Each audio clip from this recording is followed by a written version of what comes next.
kind of empirical studies on informed consent and biases, they usually make use of hypothetical vignettes. So this is a limit of this study because we don't have, very few have real situations with real decisions when there is a patient and a doctor in real life situations.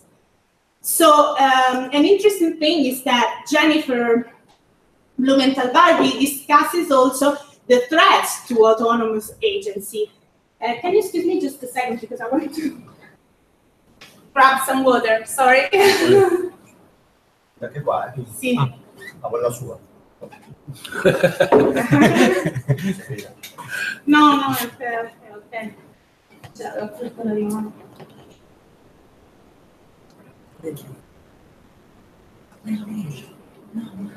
Okay, sorry for the interruption.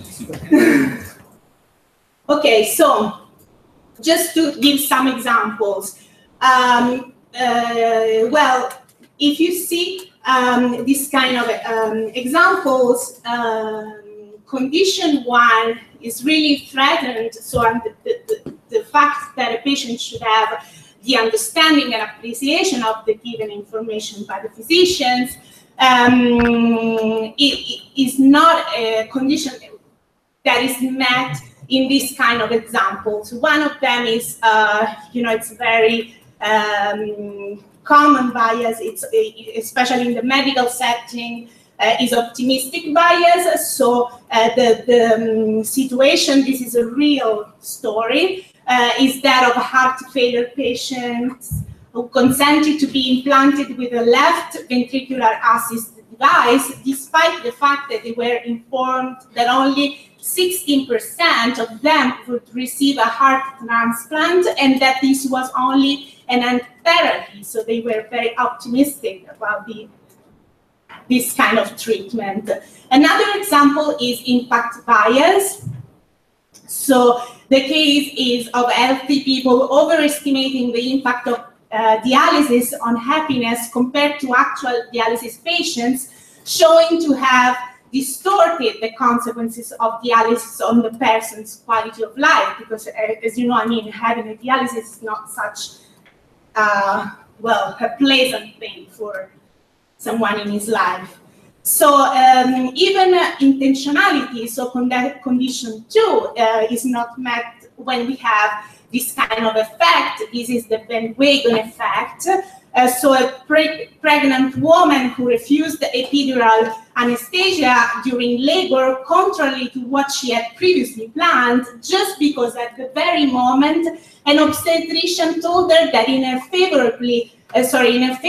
favorable delivery conditions, other people would not ask for it. So she was influenced by the fact that someone told her that other people would not do that in the same situation. Even condition 3 can be threatened by cognitive biases because, for example, when we have an availability bias, there is the situation in which patients decide in favor of a treatment after being told that 90% is the survival rate, but they decide against it when being told that the mortality rate was 10%. So just to say something general about the theoretical aspects, it is important to consider this research and this, the interpretation of this research because, for example, such research questions theories that conceive autonomy as the matching between the individual's actual choices with our higher order desires and preferences, because actually it shows that humans have a sort of inability to restrain the impact of lower order desires and preferences in most situations.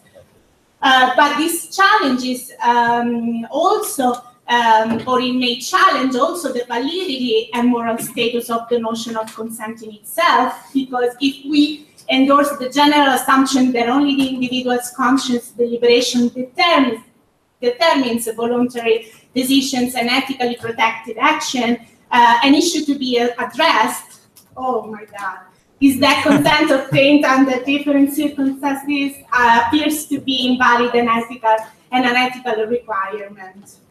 But let's go very, very quickly. They told me I have only 5 minutes. Don't go very quickly. Okay. Okay, so just to say something about this, but it is my argument. I mean, autonomy is very correlated to this capacity that it is usually called in the psychological debate, in the neurocognitive debate, self-control. Self-control is identified with delay of gratification. Here we have the marshmallow test. I think you know it, but we can discuss it later if you want. I mean, the idea is that we have this capacity in which we regulate our automatic thoughts, feelings, and behavior in favor of long interest or goals. Having 1 marshmallow now or having 2 after 30 minutes of waiting. So failures of self-control are very important because they usually consist of choosing impulsively, yielding harmful temptations, and they may be determined by reasoning biases. For example, a very interesting one is intertemporal discounting, which is also present in the medical setting. That is the idea that we tend to reduce reward values as delay increases, even if we know from the literature that this kind of bias is called hyperbolic because there is a complex trend that I'm not going to discuss. Anyway, from the neuroscientific point of view, we know that these are the main areas, the main structures that are involved in self-control. So the limbic system for emotions, the frontal areas for reasoning, and the others involved in social cognitions. What I wanted to stress out is, today is that actually I think that the most interesting approaches that could be introduced in a bioethical debate too, and for improving procedures of informed consent are affect and incentives, so emotional approach, affective approaches. This is because I think that I'm not against the rational debiasing strategies. I think that they're very useful too. They should be integrated to them, but we should also consider that the kind of rational debiasing strategies we have, they may be too long, like, for example, instructing the patient to recognize the kind of bias you could have. These are very strong, very long strategies, and they also imply a very high level of education from the patients. I'm against nudges because I think that actually nudges that I also discussed in the debate are incompatible with autonomous choices. Just to say something about the affective approach, we know that actually research has shown that self-control does not necessarily imply additionally willpower. For example, you know that usually self-control is related to willpower, so that, for example, the lack of self-control is usually referred to as the weak of the will. But the idea in effective approaches is that, for example, when you have cases in which you present a situation to a patient like in explicit form, would you prefer $5 today or this treatment today, of course, or $10 in a month, or implicit formats, would you prefer $5 today and 0 in a month, or 0 today and 10 in a month? There is no difference of the recruitment of important reasoning areas in the brain, that is the dorsolateral prefrontal cortex, which is correlated to willpower. So there is no difference of the recruitment of this area. Just the reframing of the dilemma, it works to help to improve the patient's decision making. And this is why, more than resisting to hot stimuli through top-down strategies, usually individuals who are very good in self-control, they are able to cool in temptations. For example, by converting the aversive waiting situation into a more pleasant and non-waiting one. So this is, I'm not going into details, but This is related to all the debate that focused and shows that people in positive affect are more likely to risk, less subjected to the discounting bias, and more prone to engage repeatedly in beneficial tedious activities. For example, contextual effects, they also work a lot. So if we have reliable environments where people keep promises, there is high level of experience, trust, and social cooperation. Another strategies relatedness or social bonding. For example, self-control abilities increase for the only effect of a friendly physical contact by a stranger before the task. This means that these are all strategies healthcare professionals could use to foster their patients' autonomous choices. So positive emotions, reliability, trust, social cooperation, social bonding. And they are strategies to reduce the impact of cognitive biases in the informed consent procedures, I think. Can I say just two things, or should I? Okay, 1 minute, very, very quickly. This is for the discussions. So there have been objections to this effective approach to informed consent in the bioethical debate. So an objection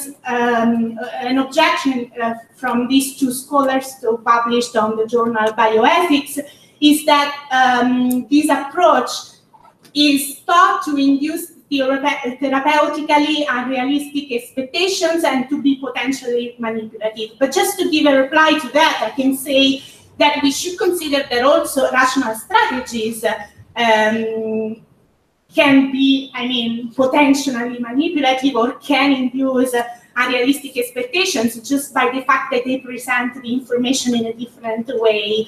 There is another correlated objections to this, and it's about optimistic bias, because optimistic bias is considered very interesting because it is debated whether optimistic cognitions, though unrealistic, are psychologically adaptive and conducive to the patient's psychological well-being. This is something you may know. It's about, the positive consequences of illusions. There is a very important debate in the psychological domain. Well, about this, I think that there is a need in misunderstanding because there is a positive states and unrealistic beliefs. So I think that we can have, they're not necessarily tied together. We can have a positive, we can favor or elicit a positive state in the patient, but still maintaining realistic beliefs. And this because this is very important also because in ethical context, this is shown, the fact that we can have together positive states with the realistic beliefs have very beneficial implications because it helps the patients to think long term and not in a short term, like in the delay of gratification tasks. Okay, thank you very much. This is not the situation we should be in. Okay, thank you very much. Posso far vedere un video? Cioè, credo... Sì, tanto quello è partito. Sì, basta che non si blocchi. Poi... C'è il video, sì, c'è il sonoro. Non so. Sì. Vado direttamente da qua. No. Vedete? Guardate che bella foto. Okay, meanwhile, I will introduce Professor Mario De Caro, is professor at Roma Tre University and Tufts. He has written immensely on a number of topics, and certainly, free will, among other themes that are relevant to neuroethics, neuroscience. And here we will be starting with a video from internet. I believe not this one. Okay, so Mario. Yeah, 1 second. Ma tanto comincio prima io poi dopo.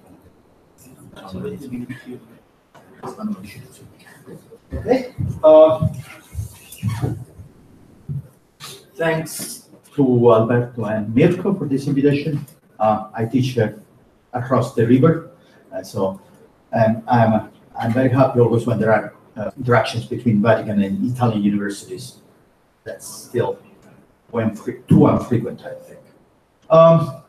So I will add something to what Elisabetta said on both sides of the issue. So the issue of informed consent. What Elisabetta said in the first part of her, but also at the end actually, of her talk is that informed is a notion that's not so obvious. What is to be informed? Because of the many biases we have, of the pragmatic situations in which these forms are presented to us, and also some inabilities each of us has. Sometimes informed is not very, it's kind of a hypothetical goal that we should work on a little more. At the beginning of this session today, we were early, some people came late, but Rome is big. So at the beginning we had time to, Serena gave us a form to sign, and we did. And then I didn't even read what it was. And then Alberto said, "We'll ask you the consent to, to be taped." And I said, I thought, didn't I already sign that? If I didn't, what did I sign? I didn't know. So one point that should be considered, because there is so much informed consent that is asked to us to do that we really don't care about, we won't think about. So one thing that should be made clear is that there are very important pragmatical issues here. There are these forms, 40 lines, little, also today, but it's unavoidable in some sense, but they are given to us by authorities. Everyone knows the Milgram experiment, everyone knows what is to confront yourself with an authority on these issues, and they say, "Do you agree?" And normally we do. The same is in the bank, right? We agree. We don't even know what it is. And some people are ruined, bankrupted by signing things that they don't know about. So one thing that should be clear, I think, is that forms of informed consent should be written differently. Should be short, very bold, very clear, few words. And people should be free to ask questions in person about what this is. I mean, the idea, the formalistic idea that every single information is there in the paper is not just irrelevant, it's a harm, because it's too much information. This is a problem. We have too much information on these issues. That's my first point. But there are others. First of all, this is especially about Italy, but I think could be different in other countries. According to a study of Tullio De Mauro, the famous linguist, 70% of Italian adults in Italy, 70% of them have the so-called functional illiteracy. That means that formally they are able to read, most of them, but they are unable to understand a complex text. Where a complex text doesn't necessarily mean that the form that a bank gives to you, it means an article in the newspaper. 70% of them. So what are we talking about when we ask people to sign a form that contains technical terms that's given by an authority to people that are not able to understand an article in a newspaper? So this is a big issue. And then there are other connected issues. One is the lack in Italy and many other countries of logical and mathematical notions. People don't understand the most basic. It's not that they don't care about. They don't understand the most basic statistical and probabilistic notions. Simply, they are not studied enough. People don't understand what it means. It's proven by the fact that in Italy, many people are bankrupted by the Enalotto, for example. Enalotto is kind of a the philosopher Quine said that this kind of lotteries are a tax on stupidity. He meant ignorance. People don't understand that there is no advantage of spending all your money on the Enalotto because the possibility of winning are very low compared with the possibilities of losing. People don't know that people are not able to make these calculations. If they don't understand that if you spend half of your salary in the Enalotto, you will probably be bankrupted. How could you ask them to calculate that if they give the consent to an operation that has 25% of risk of dying? Do they have the abilities to understand that? I strongly doubt. So there is a lot about this, a lot about how we should think concretely of a form in which people sign important things about their own destiny. We should put them in the conditions to understand what this is about. And second point, a little more provocative. It's now very fashionable to say that the state, the government shouldn't be paternalistic, right? So everyone should have This comes especially from liberalism and libertarianism, this idea that people should be left alone in deciding about their own destiny. Many people don't understand what it's at stake. In Italy, many people still don't use the seat belts. They think they don't, they are not useful. Once I asked a friend of mine, not necessarily the most ignorant person, why don't you wear it? He said, because I read that in some cases you can die because you have them. So there is a fire in the car and you die. That's true, but there are many more cases in which you die because you don't have them. He wasn't able to understand this simple question. So I think this should be addressed much more than, it's normally done. And so in some cases, the state should be paternalistic. With the vaccines, the state should be paternalistic. Vaccines shouldn't be left, even some not mandatory ones, shouldn't be, the choice shouldn't be left to the people.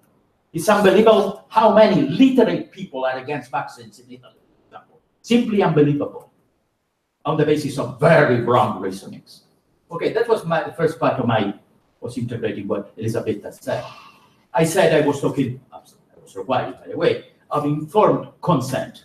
Let me say something now about the informed part is problematic, but the consent part is even more problematic because, as Elisabetta said, it implies two notions here.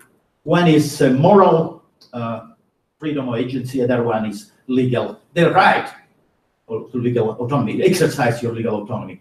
And what I mean here is just something that was suggested in the readings that were given to us. The notion of these notions, autonomy, freedom, agency, responsibility, are much more problematic than we think. And this is mostly proved by contemporary social psychology and neuroscience. Genetics also has a part. I'll give you a couple of examples. What I'm saying is, according to some people, I don't agree with that, but certainly things are more problematic than we used to think. Our capacities to determine our destiny, to deliberate, to decide what to do, are much more difficult than we think. This guy here, Peter Johansson from Uppsala University, is a very well-known social psychologist who proposed a paradigm called choice blindness. They make it very extreme, but they have some points I will briefly tell you about. Their point is, it's a group, their point is that we are never aware of the real reasons for which we decide any decision. So the point is not the normal deterministic point. Our decisions are determined by previous events. This is an old story, since Locke and Leibniz. Most philosophers haven't been very worried by determinism. The important point, according to these philosophers, is that our relevant intentional states, beliefs, intentions, desires, actually contribute to the happening of some effect. So if I decide to do something and I want to do something and the intention to do something, what is enough for attributing to me a freedom and responsibility for that action is that my desires, beliefs, and intentions are causally contributing to the happening of that action. So they are part, they cannot be the whole thing, but part of the cause of that action. Well, this paradigm is different. It's not saying that the mind is determined, entirely determined. Because I repeat, most philosophers are not impressed by that. They are saying that the mind is causally inefficacious. They're saying that the mind, all mental states, all conscious mental states, are causally irrelevant. They're saying that the mind, technical term, is epiphenomenal. It means, according to them, that we never know why we do things. And when we say, oh, I did that because I wanted that and that, I'm making up an explanation for the others, but first of all, for myself. Because I don't know why I decided. And I invent a story, but this story is not the truth, never. Because all the factors that, really cause my choices are totally blind for me. I'm totally unaware of the reasons for why I did some actions or made some decisions. My point, I tell you that they are too extreme. They haven't proven the general point. It's not true that we never decide consciously. But what is true is that in many cases in which we would like to think that we have decided consciously, awarely, we are wrong. So let me show this quickly. This video, back please. Oh, non c'è audio? Questo contribuisce un po'. Allora. No, è proprio staccato, mi sa,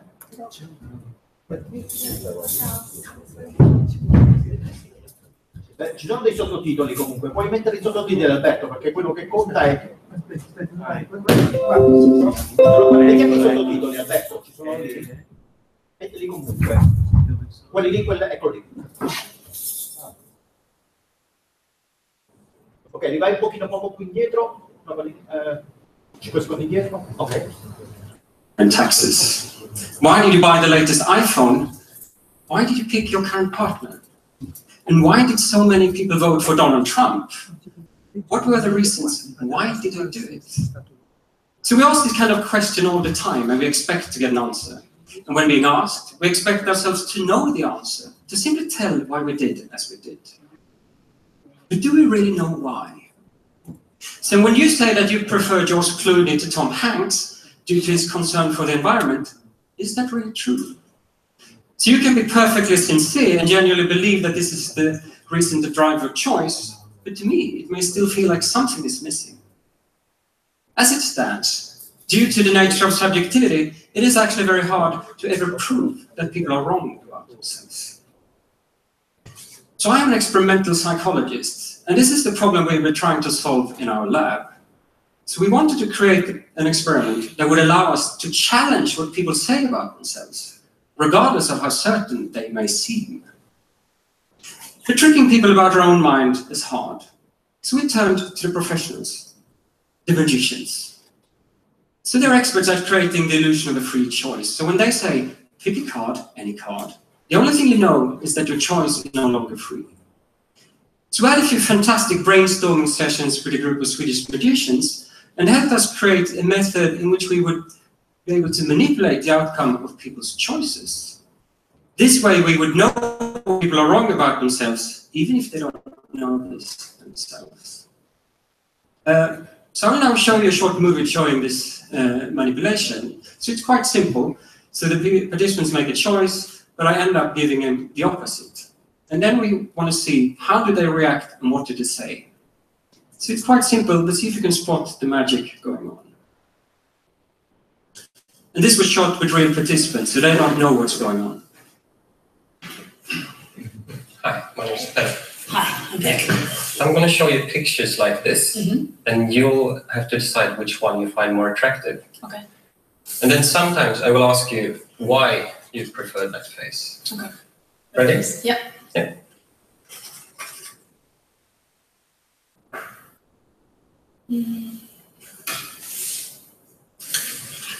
And why did you prefer that one? Smile, I think. Smile.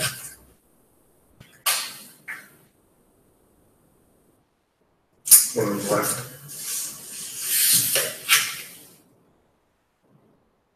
Again, this one just struck me. Interesting shot. Since I'm a photographer, I like the way it's lit and looks. But now comes the trick. This one. Look. The other card. They are given the other card. The card they have the opposite choice. And let's see what happens.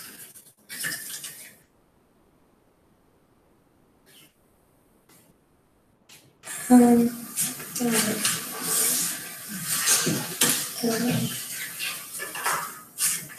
think he seems a little more innocent than the other guy.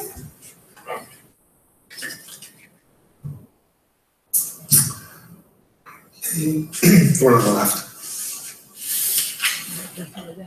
No, I like her smile and contour of the nose and face. It's more interesting to me than her haircut.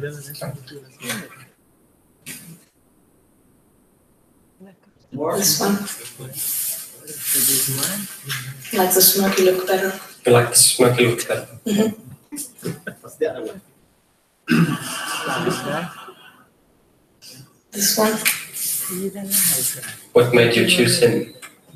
I don't know, he looks a little bit like the Hobbit. And what happens in the end when I tell them the true nature of the experiment? Yeah, that's it. I just have to ask a few questions. Sure. What did you think of this experiment? Was it easy or hard? It was easy. Easy, yeah.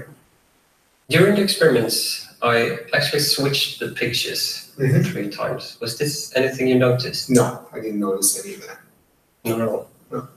Switching the pictures as far as? Yeah, you were pointing at one of them, but I actually gave you the opposite. The opposite one. Okay, when you, no, shows you how much my attention span was.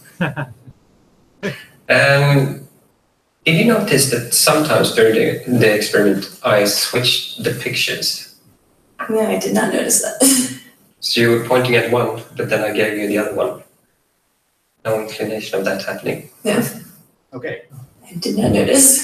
So some people didn't believe it, and so they had to be shown the videos. And some other they made very strange justifications of the choices that they hadn't made. So one, for example, there are 2 women here, one with earrings and the other one without. And the person chooses the one without earrings, and then it's given the card to the woman with earrings and said, why did you choose that? Oh, I like earrings. Yeah, you do, but that's not the person you chose. So it's almost more than 80% of the people don't notice that they have been given the other card. That concerns attention. But the most important thing is that they immediately make up stories. So the point of these people is that actually we always make up stories, even when we choose the thing that we did choose. Probably they exaggerate, because I think this there is a lot of this evidence, more than I'm telling you now. So in cases in which we invent post-hoc rationalizations of our own choices that actually wrong, invented, made up.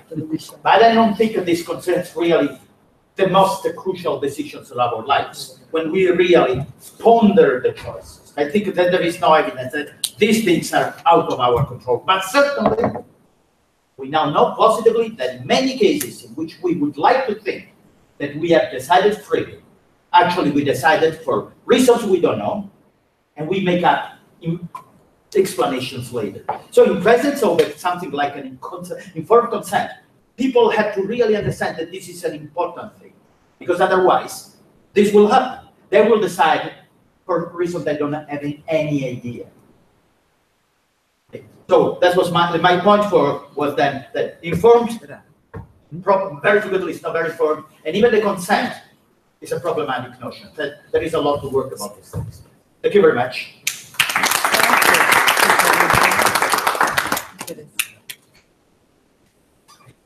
Mario, thank you very much. And now it's time for Andrea Lavazza, a colleague and a friend, on top of being an expert. We had the pleasure of also co-writing this short article on head transplant, which is the theme that has been chosen by Alberto Carrara for the year, so somehow relevant, although I think we will not be talking about this today. Please, Andrea, the floor is yours. Thank you very much, Mirko. I thank the organizers for this kind of invitation today. I know I have not much time, and my paper is a title: Autonomy comes in degrees, and neuroscience can have the last word. I'll give a brief outline of my article, and then I'll try to delve into details if I have time. Well, I chosen one of the questions organizer proposed us for this workshop. And the question is, what would be the consequences of reaching an identification with neural correlates of the ordinary decision-making process behind the notion of informed consent? And I'd like to translate that question into other questions, which are: who is competent and who is sufficiently competent to be endowed with legal autonomy? And my answer is that competency can collapse into autonomy if the latter is appropriately defined and it comes in degrees. Now let's see how the argument goes. My definition of autonomy can amount to a specific set of neuropsychological capabilities which can be amenable to objective assessment and quantification. And my idea of coming in degrees is that autonomy is not an all or nothing concept, but in each individual it can span from a minimum to a maximum, and it is a matter of conventions to set the minimum level of autonomy to be one constant in each situation, as it's obvious. And then neuroscience can say when an individual is autonomous because, in my opinion, under determined understanding and behavioral capacities an individual can display, there is not a direct correspondence between brain functioning and neuropsychological abilities. So it is a scientifically informed decision on the degree of autonomy requested, which sets the patient's or participant's capacity of consent. So let's see very briefly the idea of capacity I want to propose to you today, a conceptualization of autonomy that tries to avoid both the sprawl of the metaphysical debate. Mario just told us. Can you hear me? Mm-hmm. Yeah. Okay. Mario just told about the issues of free will, but I will not delve into it, and we can avoid the difficulties of neuroscience and empirical psychology, still partial and controversial, with the two idea of capacity. So by capacity in this context, one can mean, and I will mean, the availability of a set of general skills that can be manifested and used without the moment-by-moment conscious control. And responsible individuals are those with adequate level of mental capabilities, namely the capabilities that are necessary in order to be moral agents. And a person can be held accountable for their behavior if directions are the outcome of mechanisms that confer upon this person mental capacity, such as the ability to perceive the world without illusion, to think clearly, and so on. And the central idea is therefore that of mental abilities.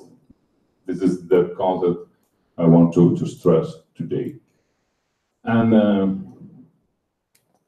again, sorry, the idea of capacity, and I make a reference, as Elisabeth did earlier, to Fisher and Ravizza. Their concept of guidance control, I think it can be useful in this context.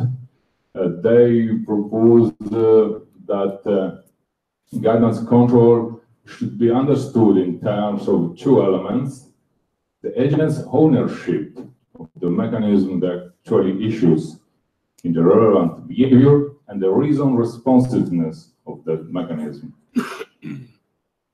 For example, an agent is responsible for an action on their account, they say, this to the extent that this action issues from the agent's reason responsiveness mechanism. And so the difference lies specifically in the ability to respond to reason with the measure of guidance control. And the key ingredient in this account is regular reason receptivity. More specifically, it involves a pattern on actual and hypothetical recognition of reason that is understandable by some appropriate external observer. And now I will try to give you some hints to operationalizing autonomy. I know operationalize is not good sounding word, but I'll try to explain what I mean. The ultimate goal of my project, my tentative project, is to overcome the interpretative and factual controversies with an operationalization and measurement of the capacity that identify the autonomy of the subject. Now, the so-called interpretative controversies would be overcome by finding a specific and operationalized definition on the basis of reliable data. And in other words, my aim is to make someone's degree of autonomy measurable by resorting to the above-mentioned notion of capacity. Okay, we can skip this part. You can read it. And now, operationalization. The cognitive abilities we mentioned could be operationalized as a set, in my opinion, of neuropsychological tests that will be used to measure specific executive functions central to the idea of control. As you know, executive functions or control functions allow one to organize and plan one's behavior. The skills are obviously required to perform intentional activities aimed at achieving objectives, monitoring, and performing multiple tasks simultaneously, changing behavior based on feedback on the results obtained. And executive functions are involved in tasks of abstraction, inventiveness, judgment, criticism, that are all very relevant in the context of informed consent. The potential deficit would therefore be evident in daily living, manifesting itself in many ways. And the main manifestations are well known: inappropriate social behavior and so on. In general terms, executive functions refer to the set of mental processes necessary for the development of cognitive behavioral patterns, adaptive in response to new and demanding environmental conditions. And the domain of the executive functions includes the ability of planning and evaluation of effective strategies in relation to a specific purpose.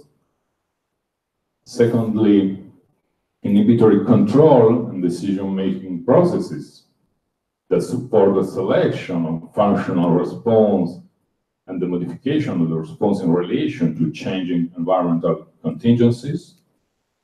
Thirdly, attentional control refer to the ability to inhibit interfering stimuli and to activate the relevant information. And finally, working memory, referring to the cognitive mechanism that can maintain online and manipulate information necessary to perform complex cognitive tasks. So, how can we try to measure autonomy? Hypothesis is that of using a battery of relevant neuropsychological tests compatible one another, obviously, and pondering adequately the weight of each one, creating an uniform index. A sort of IQ-like profile that would attest the subject's relevant cognitive skills. And this is consistent with a very few proposals so far advanced in order to personalize both free will and autonomy we can find in literature. And the proposed neuropsychological tests are a few. I will list them. We have no time today to delve into them, but we can discuss them later if you want. I will only list them. Every test can assess a specific function, as you can see. Some tests are very, very famous. This is my list.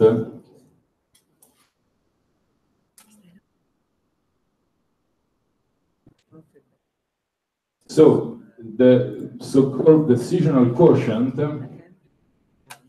is obtained once one has corrected the tests in a way that can allow us to transform them in standardized scores. This is a technical part that now I can skip. The idea is that the test would be used in a partially new way, so there should be a different interpretation of the quantitative data, obviously.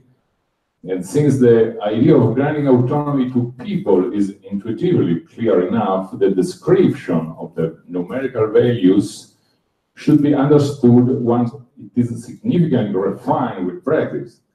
It's not an easy procedure, obviously, since this is just a sketched proposal. And an index such as the one I propose measures a certain range of cognitive and behavioral control skills that configure a certain kind of autonomy at the psychological functional level. These are potential capacity measured with standardized instruments which do not consider any other factors that may restrict the autonomy of a subject in other specific situations. In other words, the index can be the only measure we have to consider, but can be helpful to try to measure the very difficult concept as autonomy. However, it could be the first step, as I just said, certainly imperfect, towards more objective measures to discriminate between degrees of autonomy.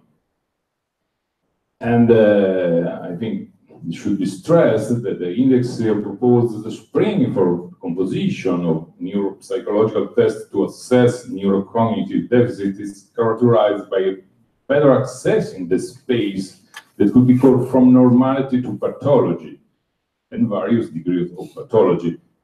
In other words, the index wouldn't be good at discriminating both the level of normality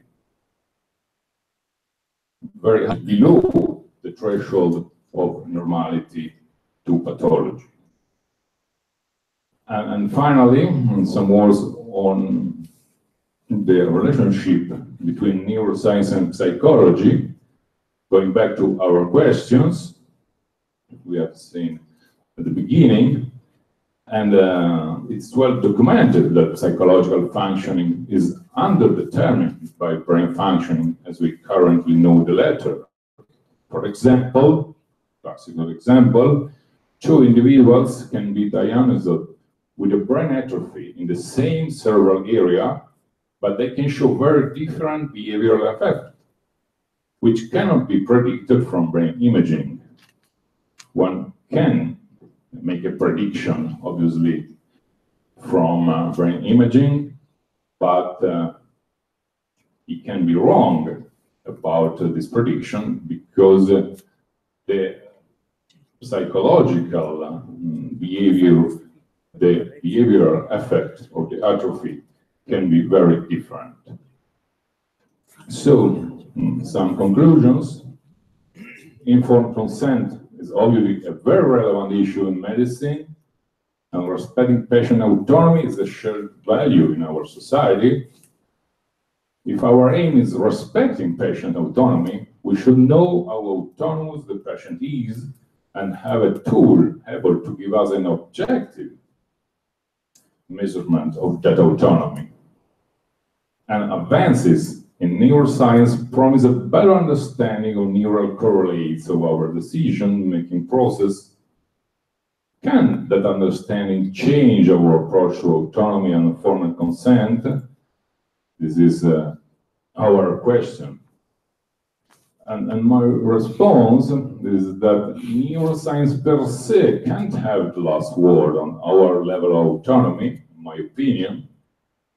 And I propose a way of rationalizing autonomy by a set of neuropsychological tests.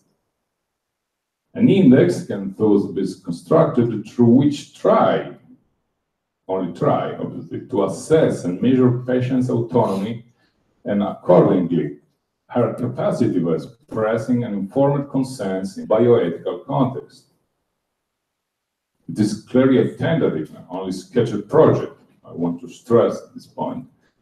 But maybe it is worth pursuing in order to make some progress and have an objective tool at hand. Informed consent is, of course, a complex concept and procedure that cannot be easily reduced to a numerical index, since it includes many contextual, cultural, and axiological features. Many aspects should be taken into consideration in order to assess patients' autonomy and capacity. And in this vein, it seems as though a scientifically informed decision on the degree of autonomy requested in bioethical context could not be set by experts of one field only. What kind of autonomy, what level of autonomy we request for a specific bioethical decision? In my opinion, it is an open question which cannot be properly answered by a psychologist or by a neuroscientist only. Because it's society with these institutions that can choose and set the kind and the level of autonomy requested. Psychological and neuroscientific tools can only help give very objective and consistent assessments, but cannot say a content when a person should be declared mentally not competent or not autonomous. Thank you very much.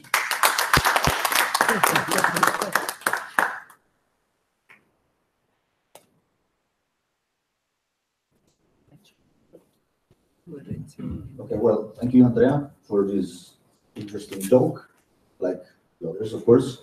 And so the floor is open. This is planned to be as informal as possible. So if you feel like sharing thoughts or doubts or critiques, I think, you know, we my only critics, also supportive. No, yes, of course. I'm just saying criticism. I think one. I'll move over there so to make it more informal. I think.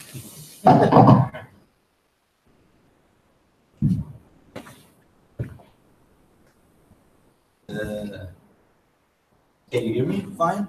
Yep.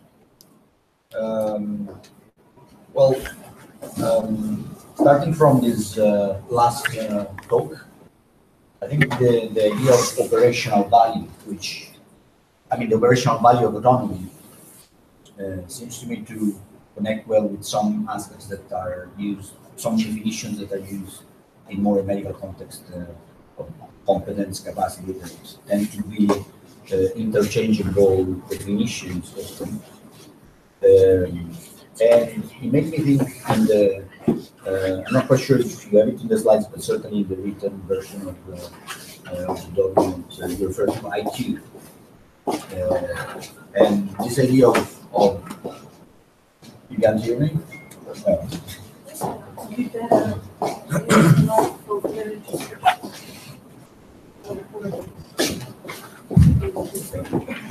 This interconnection between intelligence and competence or autonomy, if you like, I think it's something interesting to take into consideration in the sense that, first of all, Elisabetta referred to emotions, if you like, this emotive dimension. Emotional intelligence is something that often I don't think is so connected to competence. Is one thing that we still might, in fact, see as contrasting to what it means to be competent, precisely because we tend to refer to it as a way of rationally choosing to deal with the facts as they are.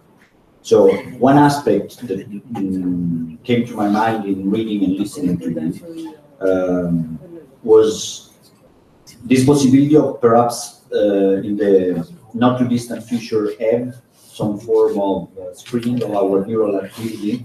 Some of the papers refer to it, I think Maria spoke of Steve Clark's interesting paper, might put us in a condition to not only see how our brain reacts or is sufficiently active to choose right or wrong, but also perhaps the way that we might experience a certain situation, our emotional response, which in a sense might not be necessarily operational because we would not be able to quantify the action in me stepping up or sitting down, and yet we could find a way of mapping our interaction with the world, which in this case would be internal, namely our emotional competence. If you make any sense at all, is I'm just sharing some thoughts that came through. So I don't know if any of you have some thoughts on that. Yeah. Well, of course, my talk was about the kind of strategies we can use to the bias but the decision-making process. But actually, I disagree with the idea that emotional aspects are not important for competence, because there is plenty of literature on self-control showing that actually it's an interconnected network. So I'm not denying rational capacities, of course, because when you say that you are sharing an effective approach, people tend to think that you think that reasoning is not important. I don't say so. But the thing is that it is very important to consider emotional aspects, most of all because self-control is a matter, as I tried to say in a little section of my talk, self-control is a matter of self-regulation. So it's very important to understand that sometimes, our capacity to exercise control over our mental states is also a matter of balancing emotional states. So this is called regulation, and it's really important because the people who are very high delayers in the delay of gratification paradigm, they are people who have some specific emotional capacities. So, for example, even if we think about the MacArthur assessment, the interesting thing it is that there was a study very recently who assessed, since the MacArthur assessment is a rational assessment, so it's responding to, it's trying to measure rational capacities, so reasoning, understanding, capacity of understanding, and so on. There is a study actually conducted by a research group in which also Georg Northoff, that I mentioned, was included. I didn't mention the study, but the study is interesting because it's trying to show, they tested also emotional capacities in people who resulted capacitated in this kind of assessment, and they found out that actually even in the MacArthur assessment there are aspects not explicitly addressed, but that respond to competence in an emotional sense. For example, self-regulation and empathy. So I think that emotions are important also for autonomy, very important.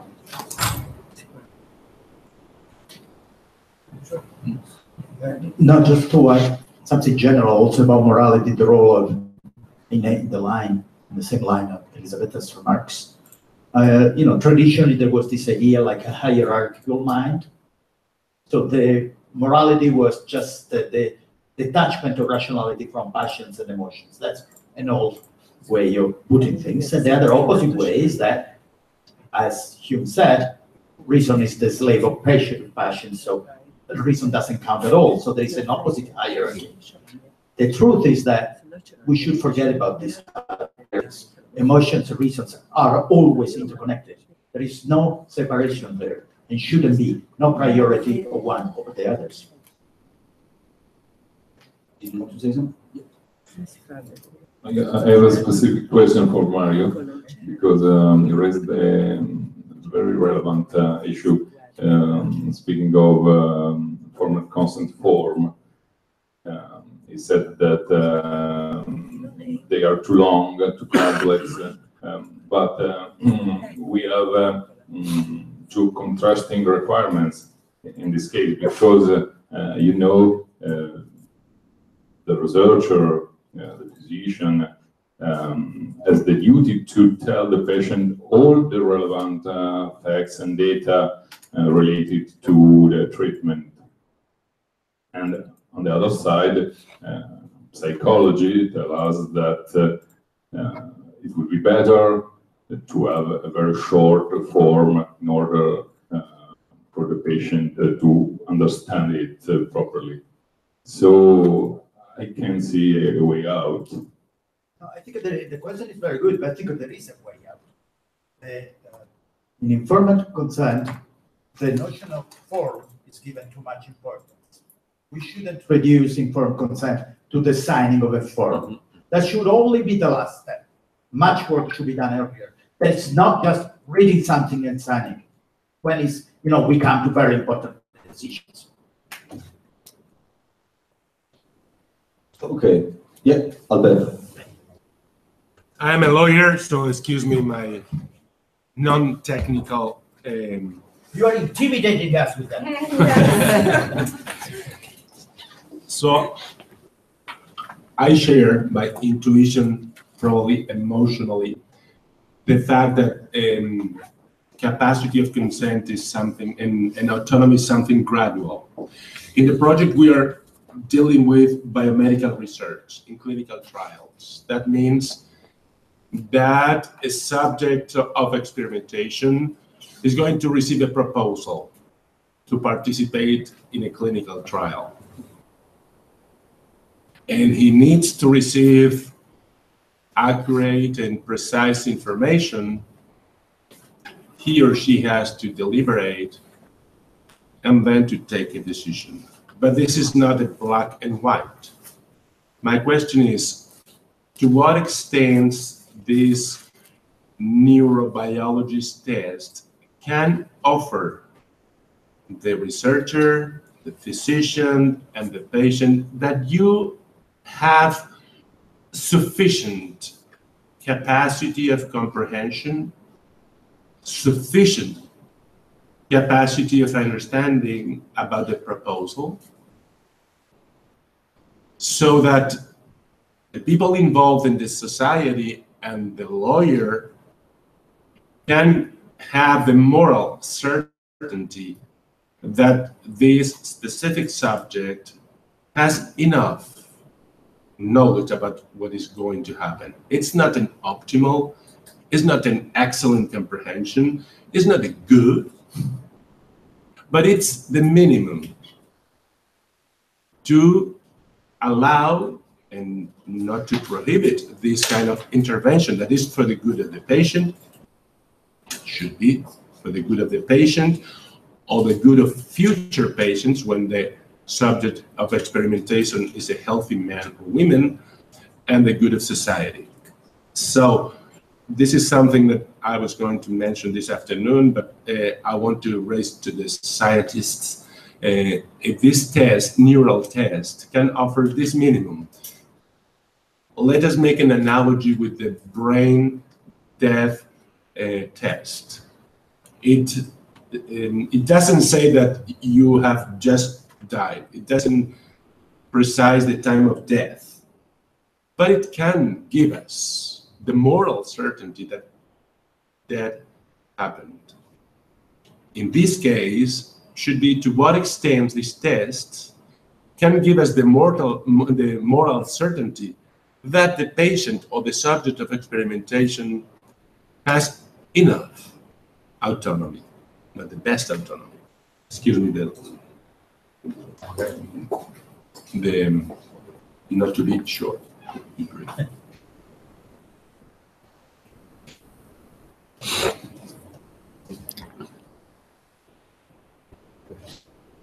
The microphone.